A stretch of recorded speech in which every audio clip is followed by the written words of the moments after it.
In this lecture, we will discuss Long-Ganong-Levine syndrome, or LGL syndrome, and how it would appear on the EKG. Long-Ganong-Levine, or LGL syndrome, is a pre-excitation syndrome that results from a bypass tract known as the James fibers. The James fibers connect the atria to an area below the normal physiologic block of the AV node. Okay, so remember, our conduction system starts up here with our sinus node. We have our intranodal pathways that come to our AV node. From our AV node, we have here our His bundle.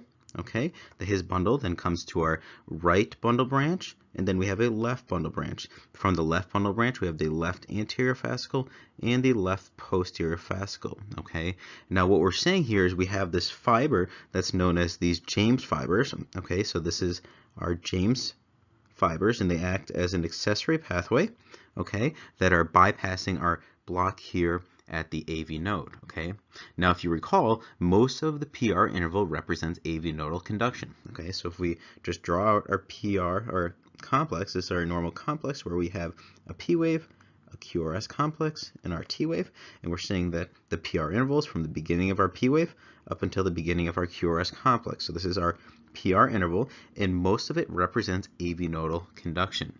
So if we now have an accessory pathway bypassing the normal physiologic block of the AV node, then it makes sense why we would have a shortened PR interval. Okay, so notice that the tract here, these James fibers are bypassing our AV node, and because of that, we are not having that prolonged or delayed physiologic block, so it's going to be shortened. Okay, so we'll have a shortened PR interval that we'll see on the EKG. Now, once the impulse makes it down the bypass tract, it continues down the normal conduction system. Therefore, everything below the AV node continues to happen as it normally would. The impulse would continue down the normal, the His bundle, through the bundle branches, their fascicles, through the ventricular Purkinje system, and out to the ventricular myocardial cells. And because nothing changed below the bypass tract, we would expect to see a normal QRS complex. Okay, so again, everything, once we get past the AV node, we're continuing down our normal track. So normal ventricular depolarization and normal QRS complexes. Okay, so all we're doing here is depolarizing the ventricles sooner. Now, if we look at the EKG features, we could expect to see a normal P to QRS ratio of 1:1. All P waves are conducted to the ventricles, and there are no dropped beats. There will be a short PR interval due to the James fibers bypass tract. And lastly, we will see narrow QRS complexes, okay, between 70 to 110 milliseconds without any delta waves, because conduction below the bypass tract resumes and will proceed as it normally would. Okay, so again, let's just review here. So this is going to be a regular rhythm. So our intervals between our R waves will be normal throughout. So we'll have normal intervals. The rate will be between 60 and 100 beats per minute if we're in sinus rhythm, okay? Because that's the intrinsic rate of the sinus node. We said the P waves will be present. So here's our P waves that we see throughout, okay? They'll be normal and constant morphology. There will be a 1:1 ratio of our P waves to our QRS complexes, okay? So for every P wave, there's a QRS complex. The PR interval will be short, okay? And this is one of the main features and one of the things that you have to look out for. We have that short PR interval because we're bypassing that AV node where there's that normal physiologic delay.